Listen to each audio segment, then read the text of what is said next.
Labas rytas. Šiandien lapkričio 30 diena, 2018 metai, kaip nekeista, pirmas ledas.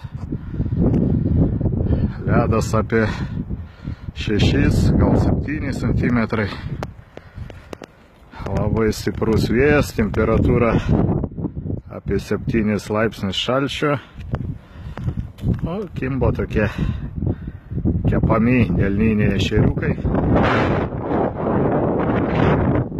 Taip kad, kas norės, savaitgalį ledas dar bus. Dar porą naktų žada pašals. Ant tokių nedidelių ežerėlių galima drąsiai lipti.